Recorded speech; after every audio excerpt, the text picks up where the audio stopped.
Do watching. Whoops! On the pod. My phone almost fell. All right.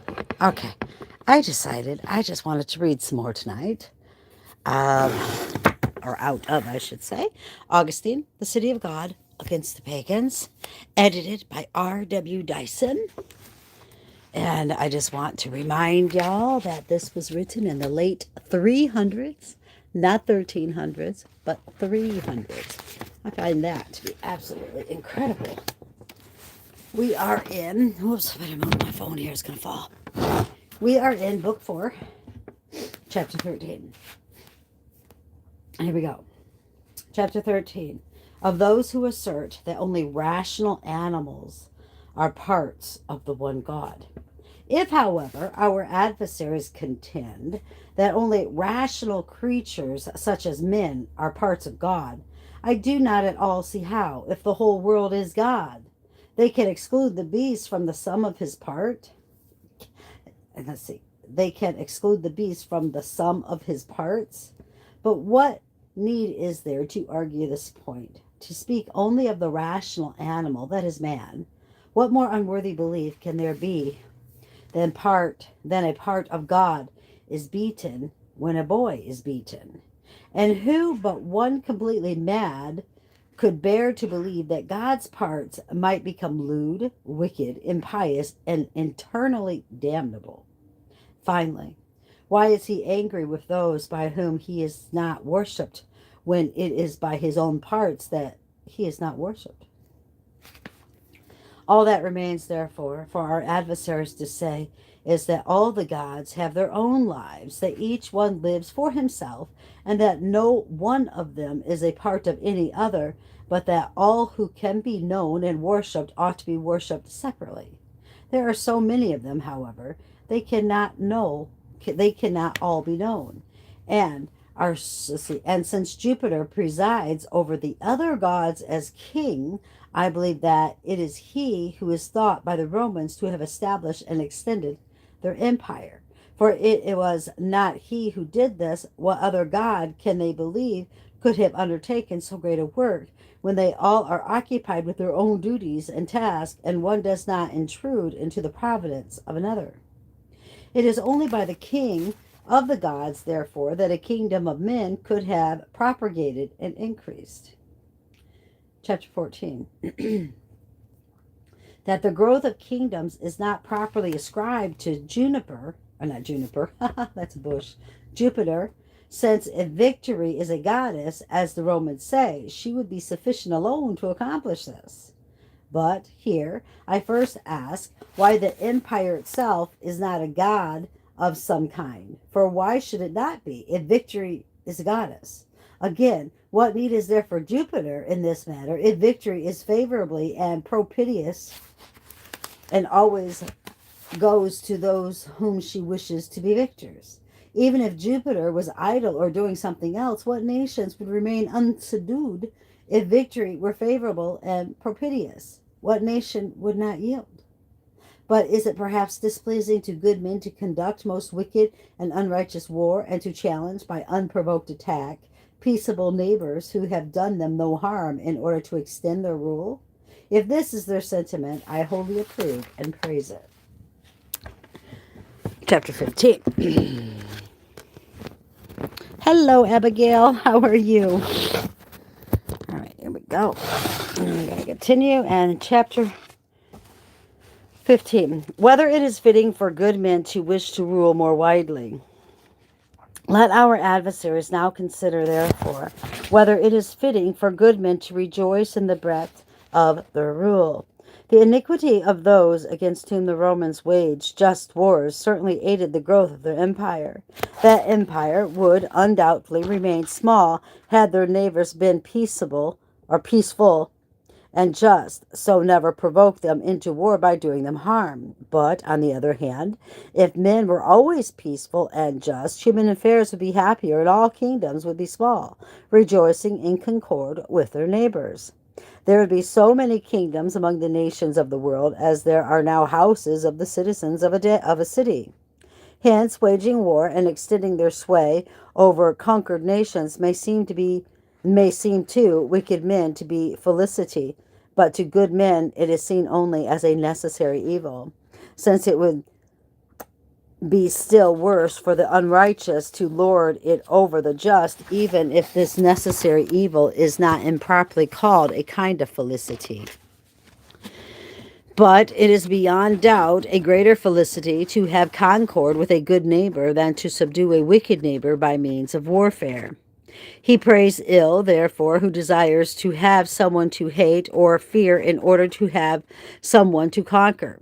If, then, it was by waging wars that were just and not impious or unrighteous that the Romans were able to acquire so great an empire, should they not worship even foreign iniquity as a goddess? For we see that foreign iniquity has contributed much to the increase in the breadth of the empire, by making foreigners so unjust that they become peoples against whom just wars may be waged, and the empire thereby enlarged. And why may not iniquity, at least that of foreign nations, be a goddess, if fear and dread and fever have deserved to be Roman gods? With the help of these two, then, that is, with the help of the foreign iniquity and the goddess victory, the empire has increased. For iniquity stirs up the causes of war, and victory brings the same wars to a happy conclusion, even when Jupiter is idle. After all, what part did Jupiter have in this? For all the things that might have been regarded as benefits conferred by him were instead called gods, worshipped as gods, and invoked in their own right for the parts which they played. He might indeed have had some part to play here if he himself were called empire, just as the goddess is called victory. Or if the empire is a gift of Jupiter, why may not victory also be held to be his gift? And it would indeed have been held to be so had he been recognized and worshipped, not as a stone statue in the Capitol, but as the true King of Kings and Lord of Lords. Chapter 16. Why was it that, when the Romans assigned separate gods to every object and every activity, they chose to place the temple of quiet outside the gates? The Romans therefore assigned every single thing and almost every single activity to separate gods. They invoked the goddess Agenoria to stir men to action, and the goddess Stimula to excite men to acts beyond their normal capacity. They invoked the goddess Mercia, whose task, far more inspiring a man to act beyond his normal capacity, was, as Pomponus says, to make him Mercedes, that is, excessively slothful, and they invoked the goddess Strenua to make men strenuous. Oh, Strenua, not stren, but Strenua, to make men strenuous. I wonder at it greatly, then, that whereas they accorded public worship to all these gods and goddesses, they refused such public worship to the goddess called Quiet, who brings quietude, but built her a temple outside the Colline gate. Was this proof of an unquiet mind? Or did it perhaps indicate that one who persists in the worship of that swarm, not indeed of gods but of demons, cannot possess that quiet of which the true physician speaks when he says, "Learn of me, for I am meek and lowly in heart, and ye shall find rest unto your souls." Chapter 17. Whether victory ought also to be esteemed as a goddess if Jupiter is the supreme power. Or do they perhaps say that Jupiter sends the goddess victory, and that she, obeying him as king of the gods, comes to those whom he has commanded her to go, and takes her place at their side? This is truly said not of Jupiter, when the Romans set up as the king of the gods, according to their own opinion, but of him, who is the true king of the ages, that he sends not victory, who has no substance, but his angel, and causes whom he wills to conquer. His counsel may be hidden, but it can never be unrighteous. That's interesting. Because let me reread that to make sure that we have this understanding correctly. This is truly said not of Jupiter. When the Romans set up a king of the gods according to their own opinion, but of him who is the true king of the ages, that he sends not victory, who has no substance, but his angel, and causes whom he wills to conquer. His counsel may be hidden, but it can never be unrighteous.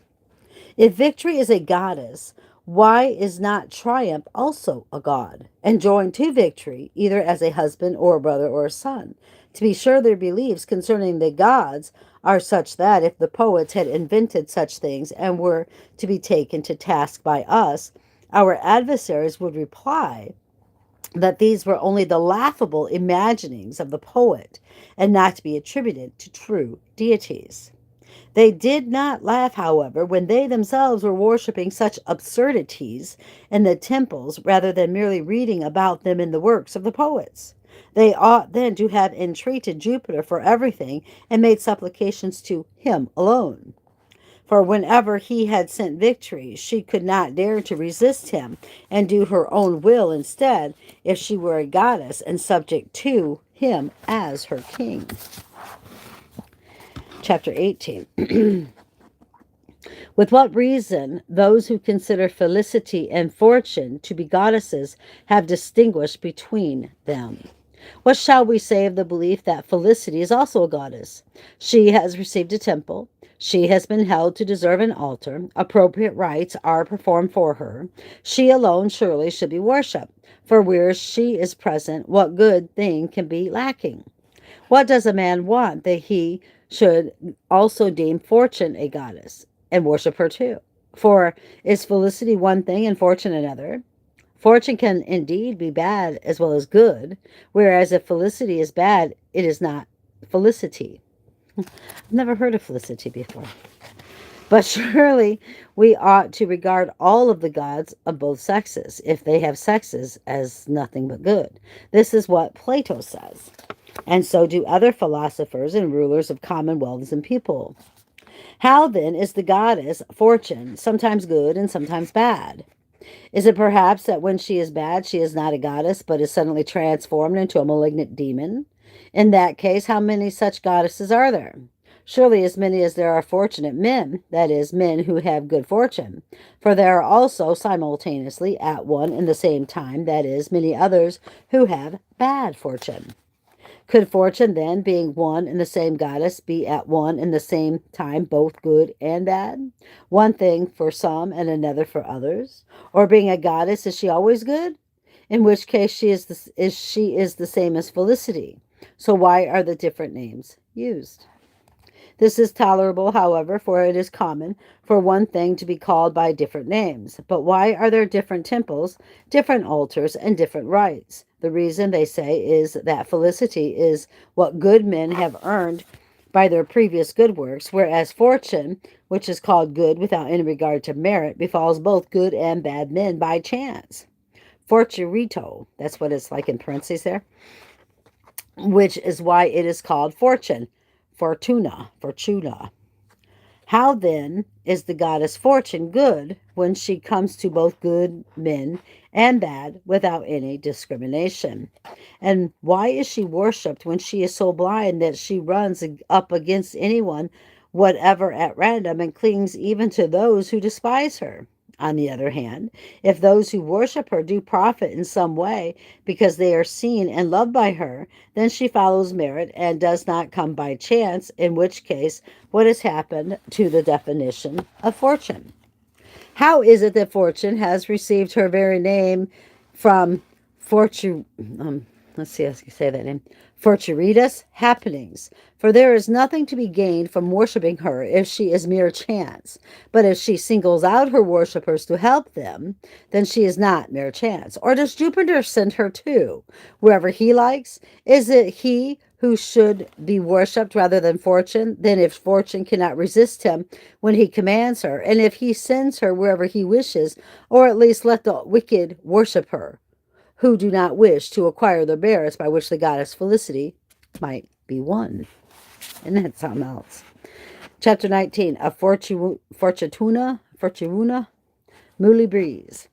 The Romans attribute so much significance to this supposed deity, whom they call Fortune, that they tell how the image of her, which was dedicated by the Roman women and called Fortuna mulibris, actually spoke. It is said to have declared, not once but twice, that the women had correctly performed the dedicatory rites to her. If this is indeed true, we need not wonder at it, for it is not at all difficult for malignant demons to deceive. The Romans, however, would have been better advised to beware of the arts and trickeries of the demons, for it was the goddess who comes by chance who spoke, not she who comes to those who deserve her. It was Fortune who was ready to speak, and Felicity who was silent. And for what reason, other than to induce men not to live righteously once they had secured the favor of Fortune, who could bring them good luck even when they had not earned it by good conduct. In any case, if Fortune speaks, at least let it be with a male rather than a female voice. Otherwise, those who dedicated the image might be thought to have invented so great a miracle themselves by women's gossip. I'm sorry. That was funny. Guys, that's funny. By women's gossip. Chapter 20. Of virtue and faith, whom the pagans honored with temples and sacred rites, while ignoring the other good qualities, which should also have been worshipped if divinity was rightly attributed to these two. The Romans also made virtue a goddess, and indeed, if she indeed really were a goddess, she would be preferable to many of the others.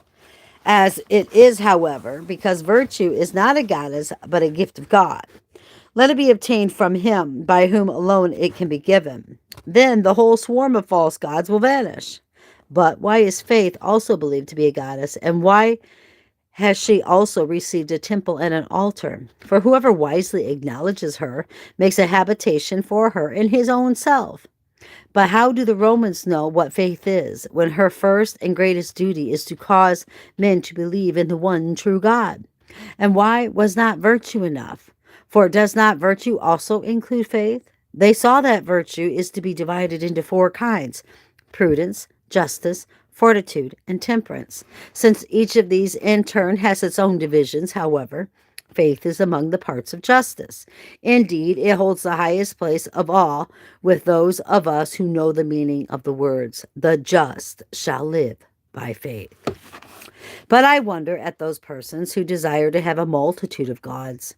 If faith is a goddess, why have they injured so many other goddesses by ignoring them, when they could have dedicated similar temples and altars to them? Why did temperance not deserve to be a goddess? For many Roman chieftains gained no small glory in her name. And why is not fortitude a goddess? For she was with Musus when he thrust his right hand into the fire, and she was with Curtius when, for the good of the fatherland, he flung himself headlong into a yawning chasm in the earth. She was also with the two Deci, father and son, when they pledged themselves to death for the sake of the army. Let us take it for granted that all these personages exhibited true fortitude. This is a question which we shall not here consider. Again, why have wisdom and prudence not merited a place among the divine beings? Is it perhaps because all such virtues are worshipped under the general name virtue? If so, then, it would also have been possible to worship only one God, of whom the other gods are deemed to be parts. In any case, both faith and modesty are parts of the one virtue, yet both of them have nonetheless been awarded altars in temples of their own. Chapter 21. That those who did not know the one God should at least have been content with virtue and felicity. It was not truth that made these virtues into goddesses, but vanity. For they are gifts of the true God, not goddesses themselves. But where there is virtue and felicity, why seek for anything more? What could satisfy the man for whom virtue and felicity are not enough? For virtue encompasses everything we should do, and felicity everything we should desire. If Jupiter was worshipped so that he might grant these things, for if extent and duration of rule are good things, they belong to the same felicity, then why is it not understood that they are not goddesses but gifts of God? Even if they are deemed to be goddesses, however, there is at least no need to seek so great a swarm of other gods. For let our adversaries reflect upon the offices of all the gods and goddesses which they have chosen to invent according to their own opinion, and let them discover, if they can, some further good which could be bestowed on any man possessing virtue and possessing felicity. What doctrine would he need to seek from Mercury or Minerva, since virtue would always include everything in herself? Indeed, virtue was described by the men of old as the art of living well and rightly. Hence they considered that it was from the Greek word arte, which means virtue, that the Latin-speaking peoples derived the word art. Even if virtue can only come to the clever, however, what need was there of the god called Father Catius to make men catos, that is, shrewd, when Felicity could confer this gift herself? It is indeed a matter of felicity to be born clever. Hence, although the goddess Felicity could not be worshipped by someone as yet unborn, and so being thus solicited, bestow this favor on him, she might at least answer the prayers of parents who worshipped her, that the clever children should be born to them. What need was there for women in labor to call upon Lucina when, with Felicity present, they would have not only an easy delivery, but also good children? Why was it necessary to commend the newly born to the goddess Ops, or wailing infants to the god Vaticanus, or those in their cradles to the goddess Cunia, or sucklings to the goddess Rumina, or those who could stand up to the god Statilineus, or those who could walk towards someone to the goddess Ad Enoa, or those who could walk away to Ab-Onoa, how weird, or to the goddess Mins, that they might have good minds, to the god Voluminous and the goddess Volumna, that they might desire good things, to the gods of wedlock, that they might marry well, to the gods of the field, and especially to the goddess Frutitia, that they might receive the most abundant fruits, to Mars and Bellinona, that they might fight well, to the goddess Victory, that they might conquer, to the god Honos, that they might be honored. Anos, then it must be Anos. To the goddess Pecunia, that they might have plenty of money, to the god Asicolunas and his son Argentinus, that they might have bronze and silver money. For the Romans made Acaculinius and the father Argentinus, because bronze money was brought into use first and silver later. I wonder at it that Argentinus did not then beget an Aurianus, for gold coins also has followed. And if the Romans had a god called Auronius, they would have placed him above his father Argentinus and his grandfather Aquilinus, as they put Jupiter above Saturn. Why, then, was it necessary to worship and invoke such a swarm of gods for the sake of these goods, either of soul or body or outward appearance? I have not mentioned all of them, but neither could their own worshippers divide up all human goods minutely and individually, and provide separate and individual gods for each of them. For the one goddess Felicity could very easily bestow all of these goods together, making it unnecessary to seek either to obtain blessings or to avert evils. Why need the goddess Fesona to be invoked on behalf of the weary, or the goddess Pellinona to repel the enemy, or a god of healing, either Apollo or Acapulus, or both of them at once when the peril was great?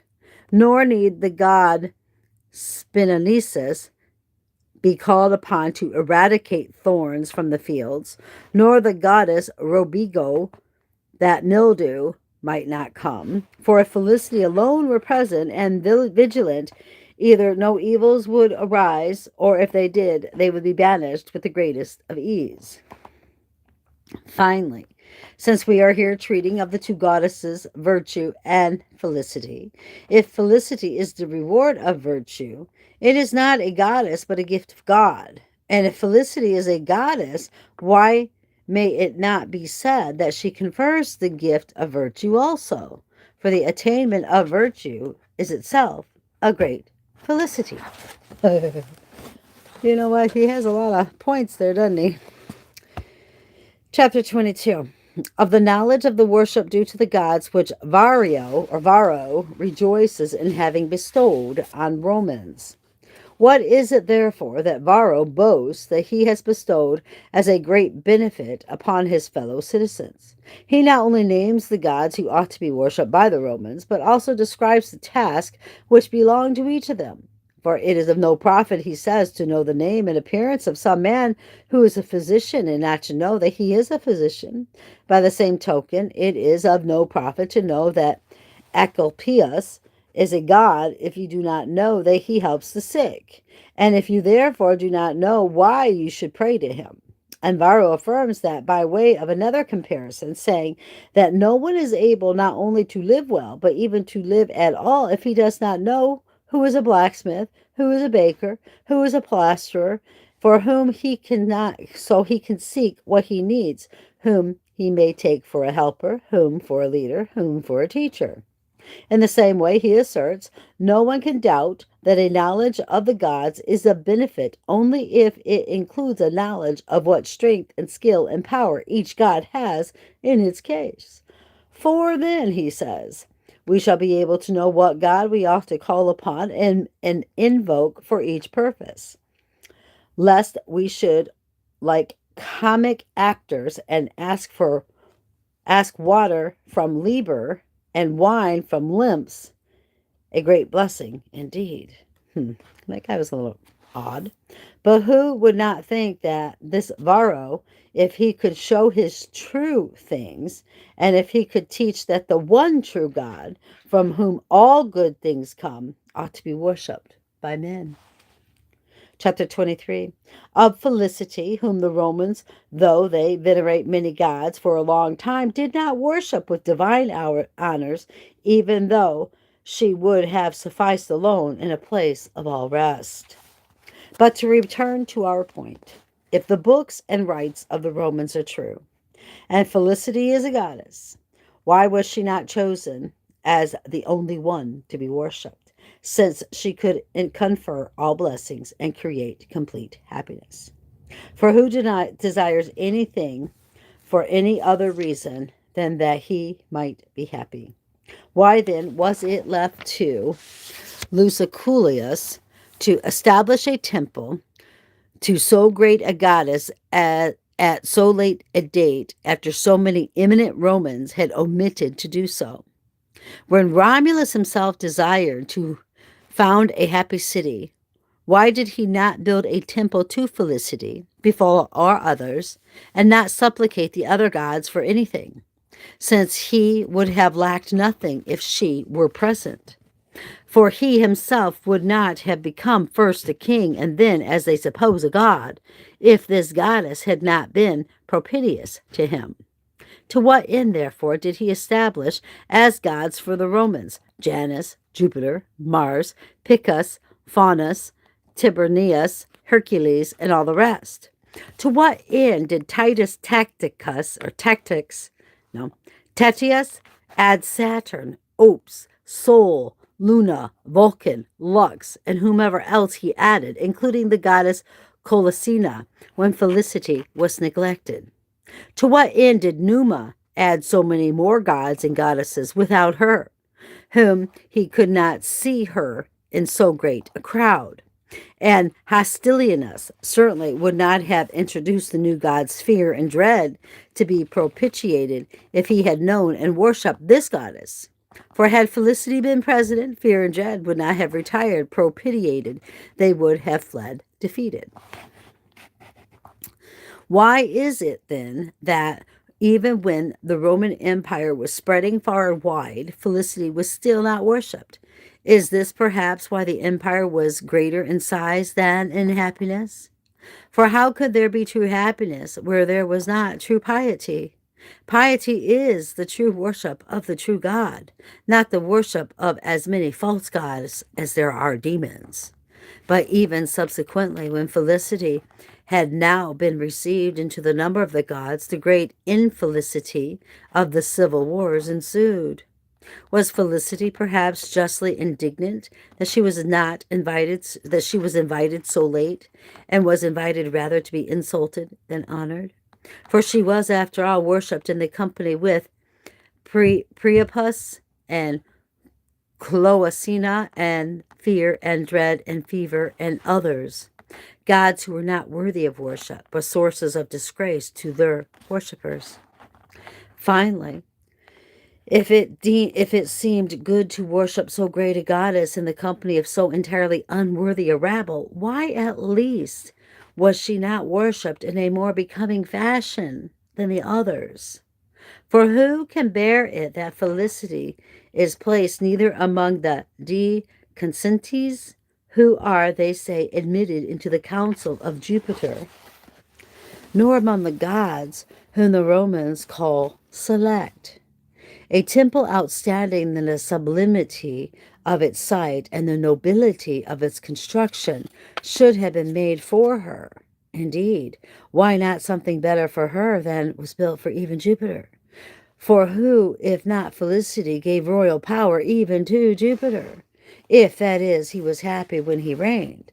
Felicity is indeed greater than royal power, for no one doubts that it is easy to find a man who might fear to be made a king, but no one is found who does not wish to be happy. If then the gods themselves were to be consulted by augury or by whatever other means men think possible, and were to be asked whether they were willing to give precedence to Felicity, supposing that the place where a greater and more sublime temple was to be built for Felicity had already been occupied by the temples and altars of others, in this event, even Jupiter himself would give way, so that Felicity rather than he should occupy the very summit of the Capitoline Hill.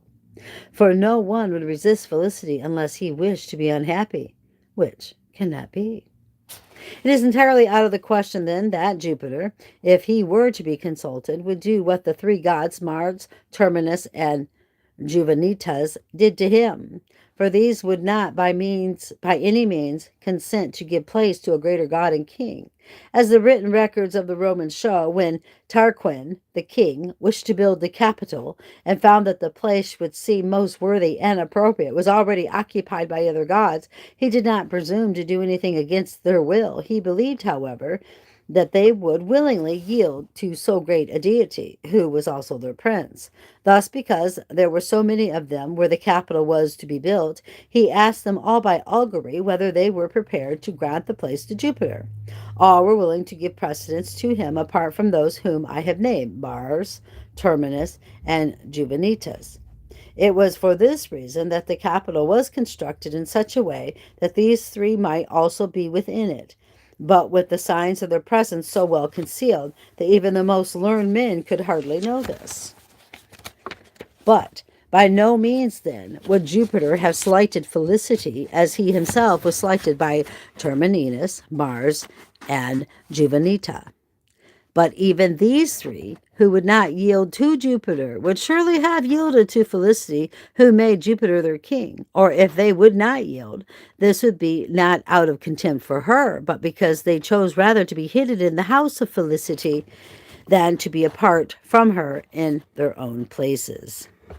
If therefore the goddess Felicity had been established in the most ample and lofty abode, the citizens would have known whence help should be sought for every good purpose, and so, by the persuasion of nature herself, they would have abandoned the superfluous multitude of other gods and worshipped and supplicated Felicity alone. Her temple alone would have been frequented by the citizens who wished to be happy, and since none of them would not so wish, Felicity formerly sought from all the gods would now be sought only from Felicity herself. For who wishes to obtain anything from any god apart from felicity or what he supposes will conduce to felicity. And if Felicity has it in her power to be with whatever man she pleases, as she does if she is a goddess, then is it not folly to petition some other god for what you can obtain by asking her for it herself? The Romans therefore should have honored this goddess above all the gods by indeed furnishing her with a worthy abode. For as we read in their own authors, the ancient Romans worshipped Summinus, although I do not know who he is, to whom they attributed thunderbolts at night rather than Jupiter, to whom belong thunderbolts by day.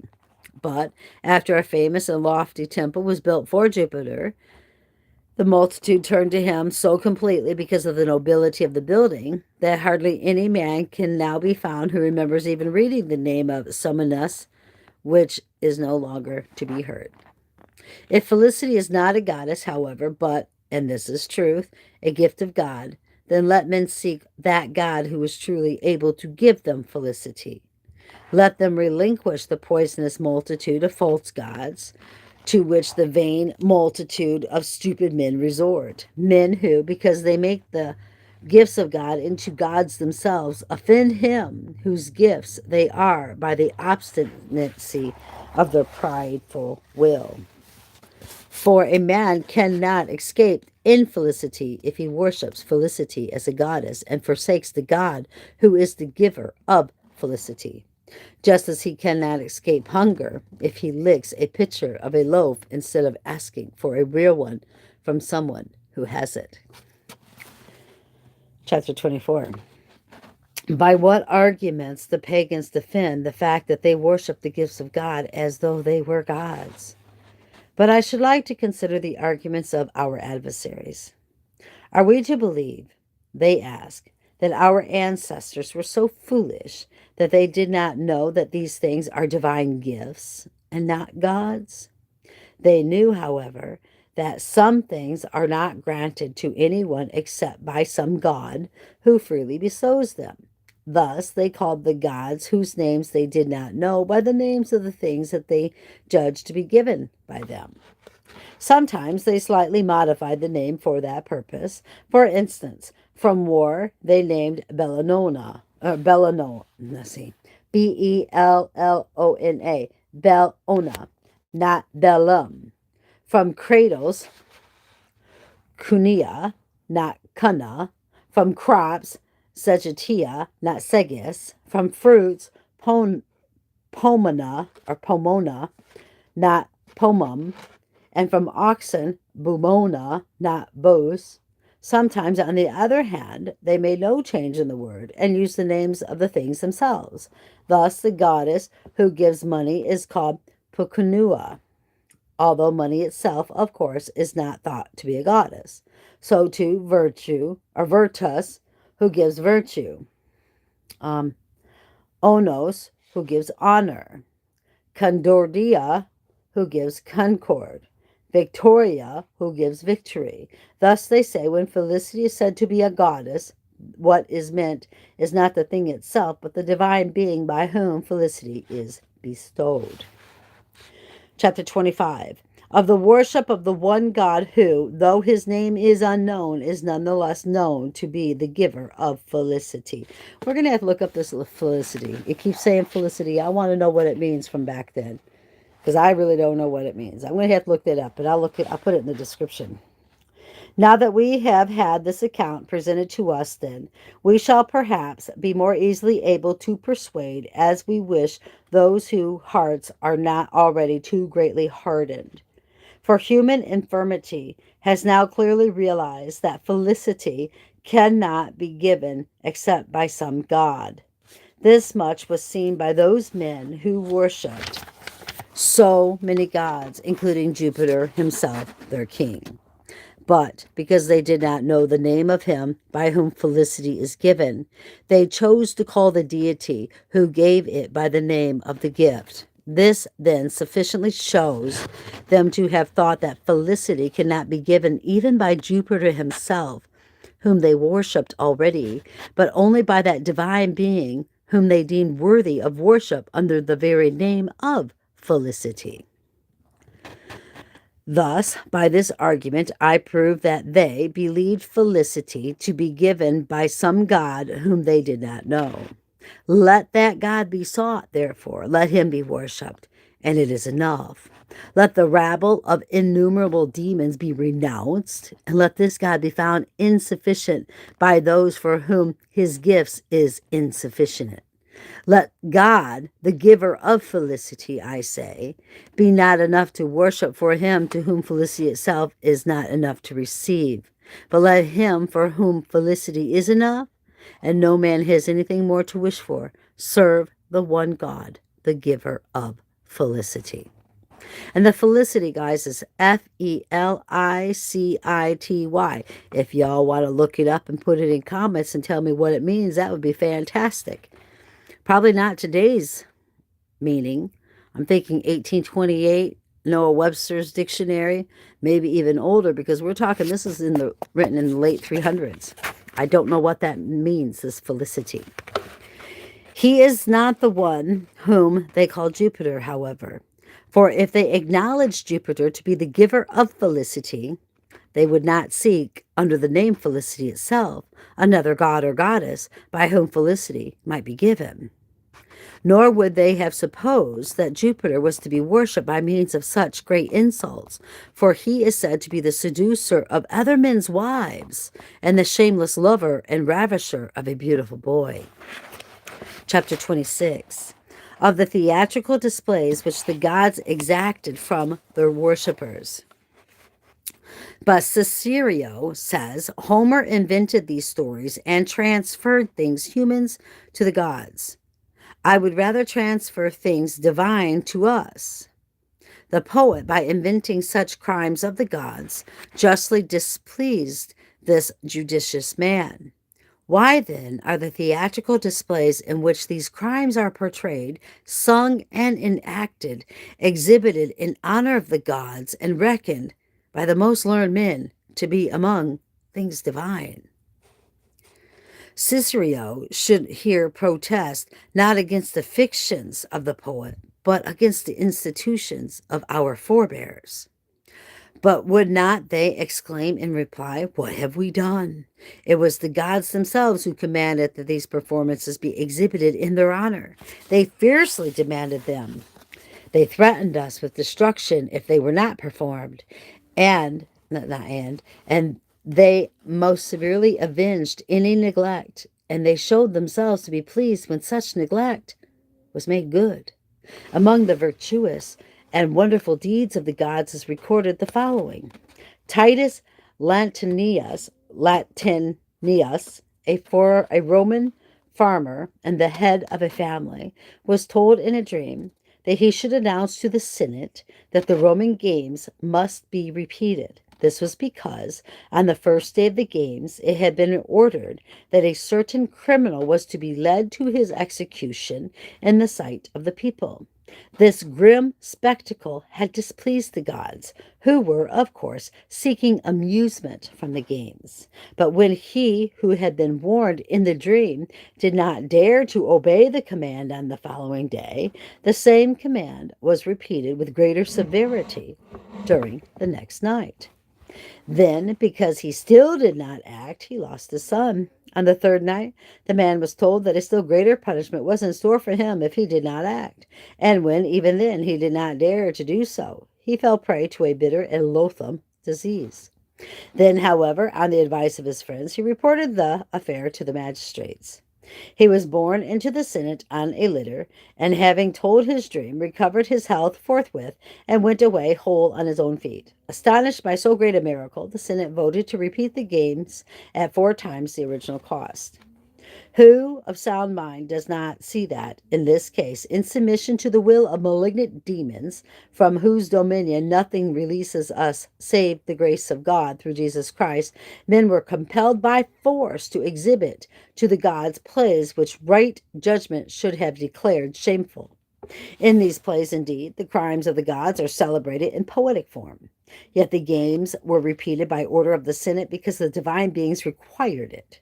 In these games, the vilest actors would sing and act out the part of Jupiter as the corrupter of modesty, and thus please him. If that was a fiction, he should have been angered, but he was pleased by the portrayal of his crimes, even though fictitious. Who but a devil was served when he was worshipped?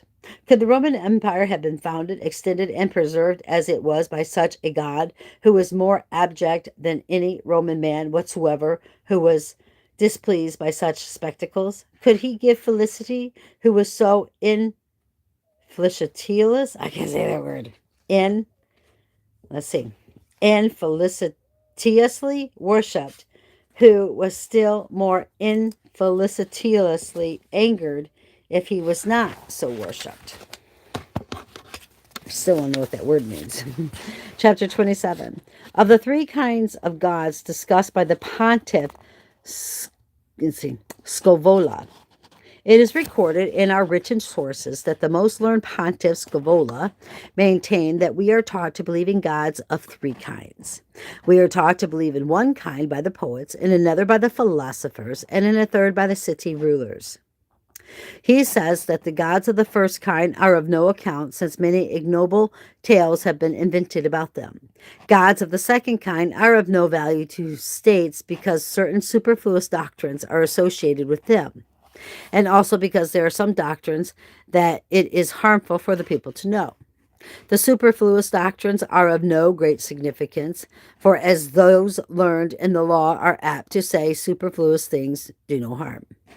What, however, are those doctrines which are harmful when placed before the multitude?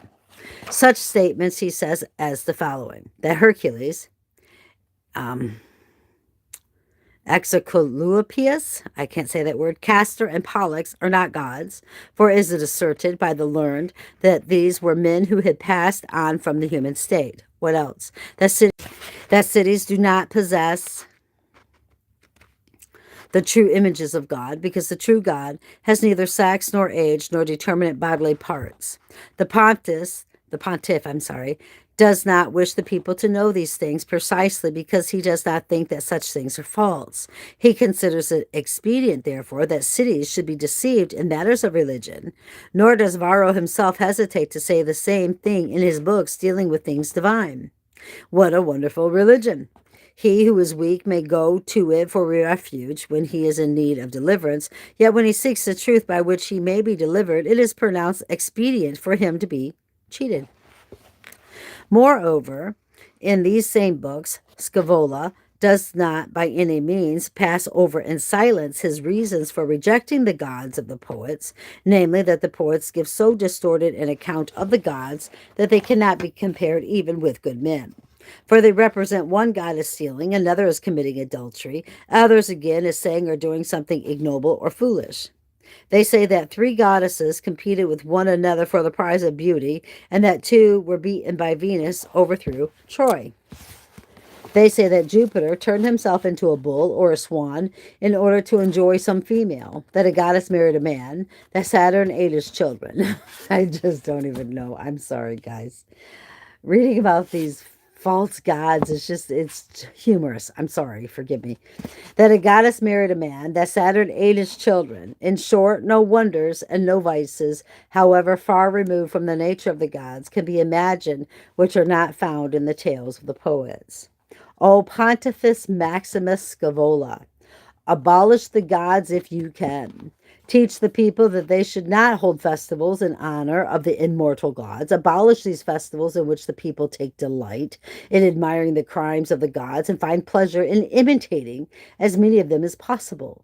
And if the people answer you by saying, "But you, O Pontiff, have required these things of us," then ask the gods themselves, as those instigation you commanded these things, not to require such deeds to be exhibited in their honor. After all, if the deeds are wicked and therefore in no way to be believed of the majesty of the gods, so much the greater is the injury done to the gods, to whom they are falsely ascribed with impunity. But the gods do not want to hear you. They are demons. You teach depravity and rejoice in vileness. Who, not you, who teach depravity and rejoice in vileness? Not only do they not consider it an injury if these things are falsely ascribed to them, on the contrary, it is an injury which they cannot endure if these things are not enacted at their solemn festivals. And the case is made even worse if you appeal to Jupiter against them, for his crimes are the ones most frequently portrayed in the theatrical displays. Also, if you give the name Jupiter to the god who rules and governs all the world, are you not offering him the greatest insult if you suppose that he is to be worshipped in company with such gods, and if you make him their king? Chapter 28. Whether the worship of the gods helped the Romans in obtaining and extending their empire. When the gods take pleasure in honors of this kind, then they are in fact accused by them. For it is a greater crime for them to rejoice in having such things said of them falsely than it would be if they were true. But such gods certainly could not by any means have increased and preserved the Roman Empire. For if they had power to confer so great a gift at all, they would have given it to the Greeks, who worshipped them with more honor and dignity in divine things of this kind, that is, in theatrical displays. For the Greeks did not exempt themselves from the attacks of the poets by whom they saw the gods lash, but gave them license to treat any man they pleased ill. And they did not consider the actors themselves to be base, but held them worthy even of outstanding honors. Just as the Romans could have gold medals. Oh, wait a minute. Did Augustine reference the Pope as punt? It's not actually the Pope that we're talking about. This is before the popes even came. This was before, I believe, Jesus was even born. Yeah. They called Pontifex Maximus these false gods and stuff. But let me continue. If you could look up Felicity for me, Felicity, find out what that means, please, if you can. It's got to be the meaning of that, not in today's time, but back in like the 300s. I don't know if you could find the definition, but that would be fantastic. I would really like to know what that word means. Let me continue. Let's see. Oh, where am I at? Where am I at? For the Greeks did not exempt themselves from the attacks of the poets by whom they saw the gods lashed, but gave them license to treat any man they pleased ill. And they did not consider the actors themselves to be base, but held them worthy even of outstanding honors.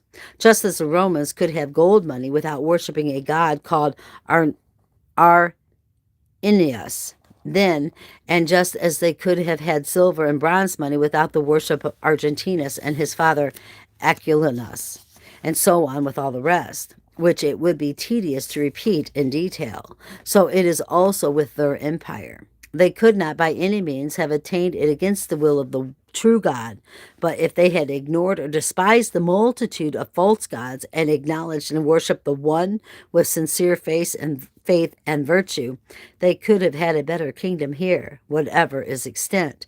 Also, whether they had a kingdom here or not, they would have received an eternal kingdom hereafter.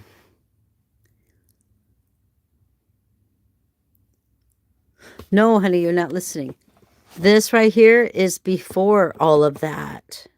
He is reading and explaining what they thought of their gods and stuff. That's not his opinion. No, that is not what he's saying. He's teaching us what they say about their gods and what the poets say of their gods and the philosophers say of their gods.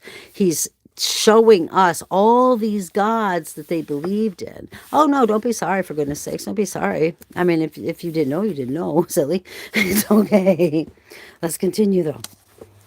Chapter 29. Of the falseness of the augury by which the strength and stability.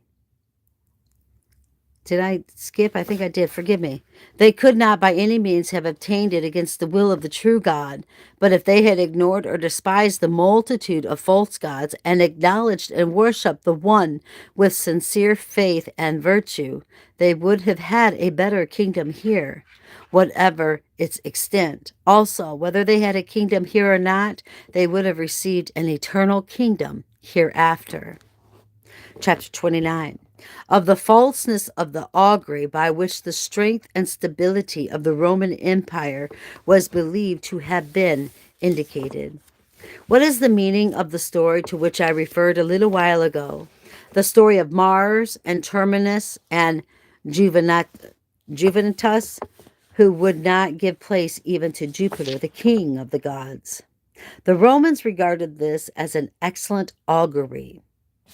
For in this way, they say, it was indicated that the race of Mars, that is the Roman race, would surrender the place which they held to no one, that thanks to the god Terminus, no one would disrupt the Roman frontiers, and that thanks to the goddess Juvenitas, Roman youth would yield to no one.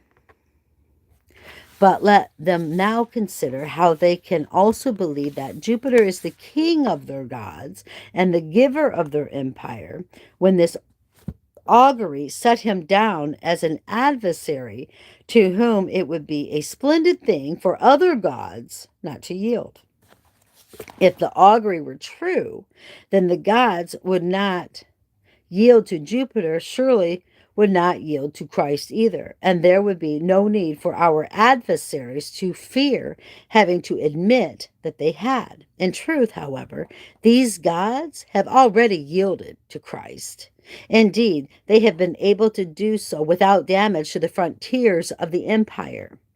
They were surrendered their sacred places, and especially their places in their hearts of those who believed in them. Moreover, before Christ had come in the flesh, and before these things that we have cited from the Romans books were written, yet after that augury was made under Tarquin the king, the Roman army was on several occasions scattered or put to flight. Thus the auspice inferred from the fact that Juvenitas did not give place to Jupiter was shown to be false. The nation of Mars was beaten down in the very city of Rome by the invading victorious Gauls. Also, the frontiers of the empire were reduced to a narrow compass when many cities defected to Hannibal. The supposed excellence of the auspice came to nothing, therefore, and Jupiter was shown to have been defied not by gods but by demons. It is one thing not to yield; to regain what has been yielded is another. Again, it is also came to pass that the eastern frontiers of the Roman Empire were altered by the free act of the Emperor Hadrian. For he yielded up to the ruler of the Persians the three noble provinces of Armenia, Mesopotamia, and Assyria. The god Terminus, then, who, they say, is the protector of Rome's frontiers, and who, in a most favorable auspice, had not given place to Jupiter, seemed to have feared Hadrian, a king of men, more than he feared the king of the gods. To be sure, the provinces which I had just named were recovered at a later time. But Terminus once more gave a ground almost within his own recollection, when Julian, devoted as he was to the oracles of the gods, showed foolhardily courage in ordering the ships in which his provisions were transported to be burnt. The army was thus left destitute, and he himself was slain by the enemy shortly afterwards. The troops, shocked by the death of their commander, were reduced to desperate straits when the enemy rushed upon them from every side. So grievous was their plight that none would have escaped had it not been for the articles of peace which established the boundaries of the empire where they remain to this day. This was not, it is true, so great a concession as that to which Hadrian had agreed, but there are certain degrees of loss nonetheless. It was an empty augury, therefore, when the god Terminus did not yield to Jupiter, for he yielded to the will of Hadrian, and he yielded also to the temerity of Julian and the desperate plight of Jovan. The more intelligent and eminent of the Romans saw all this, but they were little able to oppose the customs of a city enthralled to the rites of demons. For they themselves, even though they knew these things to be vain, still held that religious worship should be paid, not to the God to whom it is due, but to the order of the nature established under the rule and government of that one and true God. Thus they were, as the apostle says, serving the creature more than the creator. Who is blessed forever. The aid of this true God was necessary to send men of true holiness and godliness to die for the true religion in order to abolish the false from among the living. Chapter 30. What manner of things even those who worship the gods of the nations had confessed to believing of them. Cicerio, the augur, laughs at auguries and mocks men for organizing the courses of their lives according to the voices of the raven and the crow. In parentheses, he writes, although since he is an academic who maintains that everything is uncertain, it is surely not appropriate for him to be given any authority in such matters. Explanation point. In the second book of his De Natura Deorum, he introduces a disputant Quintius Lucilius Balbus, having shown that superstitions arise out of the nature of things or from physical and philosophical origins. Balbus declares himself offended at the setting up of images and by fabulous tales. He speaks as follows, quote, do you not see then that the reason may be diverted by these things from good and useful physical investigations to imaginary and fictitious gods? This has been This has given rise to false opinions and disturbing errors, and to superstitions worthy only of old women. The forms of the gods are known to us, as are their ages, raiment, and adornment, and their genealogies, marriages, and kinships. Everything about them has been debased into a semblance of human weakness, for they are introduced as suffering perturbation of mind. We have received accounts of the lust, griefs, and angers of the gods. Nor, indeed, according to the stories, are the gods exempt from wars and conflicts. And this is not only true when, as in Homer, certain gods on either side have defended two opposing armies, for they have even waged war on their own account, as with the Titans or the giants. It is quite absurd either to say or to believe these things. They are full of vanity and supremely frivolous. Unquote. Behold, then, what is confessed even by those who defend the gods of the nations. Next, he says that, whereas all these things belong to superstition, those things which he purports to teach according to Stoic doctrine belong to religion. For not only the philosophers, he says, but our ancestors also have made a distinction between superstition and religion. For those, he adds, who spent whole days praying and offering sacrifices so that their children might outlive them, essence, were called superstitious.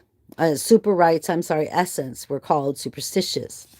Who does not understand that, because he is afraid of showing disrespect for the customs of the city, he is trying to praise the religion of the ancestors, while at the same time disentangling that religion from superstition. He can find no way of doing so, however. For if those who spend whole days in prayer and sacrifice were called superstitious by the ancestors, why should the ancestors themselves not be so called? For was it not they who did what Balbus himself deplores when they set up images of gods of different ages and of gods differently dressed, with genealogies, marriages, and kinships? When he condemns the setting up of such images as superstitious, therefore, he implicates the ancestors themselves in that fault, for it was they who set them up and worshipped them. Indeed, he implicates himself also, for no matter how eloquently he may strive to disassociate himself from them and be free, he is nonetheless himself under the necessity of venerating these images. He would not dare to whisper in an address to the popular assembly what in this treaty he so eloquently declares. Let us Christians therefore give thanks to the Lord our God, not to heaven or earth, as Cicero argues, but to him who made heaven and earth. For he, through the supreme humility of Christ, through the preaching of the apostles, and through the faith of the martyrs who have died for the truth and now live with the truth, has cast down the superstitions which the babblers Balbus only half-heartedly reprehends. He has done this by the free service of his people, not only in the hearts of the godly, but even in the temples of the superstition. Chapter 31. Of the opinions of Varro, who, though he did not attain to a knowledge of the true God, nonetheless condemned popular belief and thought that only one God should be worshipped. What does Varro think? We are sorry to say that he places theatrical displays among things divine. This is not by his own judgment, however. For although in many places he, as a religious man, exhorts the people to worship the gods, does he not also admit that it is not by his own judgment that he follows the institutions established by the city of Rome? For he does not hesitate to confess that, if he were founding the city anew, he would consecrate the gods and give them names according to the principles of nature rather than following what is done now. As it is, however, finding himself among a people already ancient, he says that he must adhere to the names and titles of the gods traditionally received from antiquity, and that the purpose of his writing and study is to encourage people to worship the gods rather than to despise them. By these words, this most acute of men indicates clearly enough that he is not revealing all that he knows, for had he done so, he would have said much that would not only have been contemptible to himself, but would have seemed despicable even to the vulgar mob. Thus, it seems, he passes over such things in silence. I should be suspected of conjecture here, had he himself, speaking of religious observances in other places, not plainly said that there are many truths which it is not useful for the common people to know, and moreover, that there are many false views which it is expedient that the people should take to be true. This, he says, is why the Greeks held their initiations and mysteries in secret and behind closed doors. Here, beyond doubt, he discloses the whole policy of the supposedly wise men by whom cities and peoples are ruled. But malignant demons are wonderfully delighted by such deceit, for by it they possess deceivers and deceived alike, and nothing sets men free from their dominion save the grace of God through our Lord Jesus Christ. The same most acute and learned author also says that it seems to him the only men who have truly understood that God is. Hold on 1 minute. I'm so sorry, my ear itched. Who have truly understood that God is are those who have believed him to be the soul of the world, governing it by movement and reason. And it appears from this that though Varro still did not hold the correct view, for the true God is not a soul, but the maker and establisher of the soul. Yet, if he could have been free to resist the prejudice of custom, he would have confessed and persuaded others that only one God is to be worshipped, who governs the world by movement and reason. The only question then remaining to be debated with him in this connection would be that he had called him a soul and not rather the creator of the soul. He also says that for more than 170 years, the Romans of old worshipped the gods without an image. If this practice had remained down to the present day, he says, the gods would have been worshipped with greater purity. In support of this opinion, he cites, among other things, the testimony of the Jewish nation, as he does not hesitate to conclude his remarks by saying that those who first set up images for the people both diminished reverence and increased error in their cities. For he rightly thinks that gods in the shape of futile images might easily come to be despised. And when he says not transmitted, hold on, I got an itch. When he says not transmitted error, but increased error, he clearly wishes it to be understood that error already existed even when there were no images. Hence, when he says that only those who believe God to be the governing soul of the world have perceived that he is, and when he deems that the rites of religion would have been observed more purely without images, you can fail to see how close he has come to the truth. For if he had been able to do anything against so ancient an error, he would certainly have held that one God should be worshipped, and also that he should be worshipped without an image. And being found so close to the truth, he might perhaps have been easily persuaded of the mutability of the soul, and so have come to understand that the true God is that immutable nature which created the soul itself. These things Being so, then it is clear that whenever such men as Varro have included passages in their writings which tend to show how ridiculous the many gods of Rome are, they have done this because compelled by the hidden will of God to confess the truth, and not because they are endeavoring to persuade others that such passages are true. When therefore we cite these writings as evidence, we do so for the sake of confuting those who refuse to acknowledge how great and malign the power of the demons is. That power from which the sacrifice of such holy blood shed once for us and the gift of the Spirit imparted to us can set us free. Chapter 32. For what purpose the princes of the nations wanted false religions to persist among the peoples subject to them. Varro also says that people are on the whole more inclined to follow the poets than the natural philosophers in their beliefs concerning the genealogies of the gods. Thus, he says, his ancestors, that is, the Romans of old, believed in both the sex and the generation of the gods, who were agreed as to their marriages. It certainly seems that this occurred for no other reason than that supposedly prudent and wise men made it their business to deceive the people in matters of religion.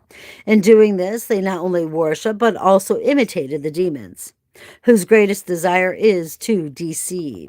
For just as the demons cannot possess any but those who they have falsely deceived, so also men who are princes, not indeed righteous princes, but men like the demons, have persuaded the people in the name of religion to accept as true those things which they knew to be false. They have done this in order to bind men more tightly, as it were, in civil society, so that they might likewise possess them as subjects. For what weak and untutored men could escape the simulation? No, I'm saying, hold on. The simultaneous falsehoods of both the rulers of the city and the demons. Chapter 33. That the times of all kings and kingdoms have been ordained by the judgment and power of God. God, therefore, the author and giver of happiness, because he is the only true God, himself gives earthly kingdoms to both good men and bad. He does not do this rashly or as it were at random, for he is God, not fortune. Rather, he acts in accordance with an order of things and times which is hidden from us, but entirely known to him. And he does not serve this order as subject to it, rather. He himself rules it as its Lord and disposes it as its master. As for felicity, however, he gives it only to the good. There may be some servants who have it and others who do not. There may be some kings who have it and others who do not. But it will be complete only in that life where no one will be a servant. And so earthly kingdoms are given by him to good and evil men alike, so that those who worship him, who are still no more advanced in mind than little children, may not value these gifts from him as though they were something great. And this is the mystery of the Old Testament, in which the New was hidden, that in the former the gifts promised were earthly blessings, but even then spiritual men understood, although they did not declare it plainly, both the eternality which was signified by these temporal things and the gifts of God in which true felicity is to be found. Chapter 34. Of the kingdom of the Jews, which was established by the one true God and preserved by him for as long as they remained in the true religion. Earthly goods, then, those goods after which only those pant who cannot imagine anything better, rest in the power of the one God himself, and not in that of many false gods, whom the Romans formerly believed worthy of worship. In order to show this, God multiplied his people in Egypt from being very few and delivered them thence by marvelous signs. Nor did their women invoke Lucina when, in order to save their newborn children from persecution at the hands of the Egyptians, who had resolved to slay all infants, God intervened to ensure their miraculous multiplication and the incredible increase of the race. They were suckled without the goddess drumina. They were cradled without kunia. They took food and drink without educa and potina. They were educated without all the gods of childhood. They were married without the gods of marriage. They had marital intercourse without worshiping Priapus. Without any invocation of Neptune, the sea was divided for them to pass across, and then overwhelmed with its returning waves, the enemy who pursued them. They did not consecrate any goddess Mania when they received manna from heaven, nor did they worship nymphs and lymphs when the rocks were smitten and the poured forth water for the thirsty. They waged wars without the mad rites of Mars and Bellona, and while indeed they did not conquer without victory, they nonetheless held victory to be not a goddess, but a gift from God. They had crops without Sagitia, oxen without Bubona, honey without Melona, apples without Pomona. In short, they had everything for which the Romans supposed that they should beseech so great a swarm of false gods, and they received these things far more happily from the one true God. And if they had not sinned against him, seduced by impious curiosity as if by magic arts, falling away into the worship of strange gods and idols, and at last putting to death the Christ, they would have remained in the same kingdom which, even if it did not grow in extent, would have grown in happiness. And now that they are dispersed throughout almost all lands and nations, this is by the providence of the true God. It is so that when the images, altars, groves, and temples of false gods are everywhere overthrown and their sacrifices prohibited, it may be shown from the Jewish scriptures how all this was prophesied long ago, lest perhaps, if read only in our scriptures, such prophecies might be thought falsehoods invented by us. What comes next, however, is to be seen in the following book, for we must here set a limit to the great length of this one. Wow. Thank you, Lord. That was wow. That was good. I don't care if we read the whole chapter of 4. Next time we'll pick up in book 5. Until then, keep your eyes on Jesus and your nose in the book, which is the Word of God. And let us embed the Word of God upon the tablets of our hearts, so you and I will not sin against God or be deceived. I really am enjoying this book, but tomorrow I will pick back up in our Bible reading in the New Testament, and then also in Martyr's Mirror. This is my plan. God will. It will be done. And then more in this one. So until then, love y'all. You are so welcome, sweetheart. You guys have a great night. It is right now 10 minutes 12, and this woman's old and tired. Bye-bye.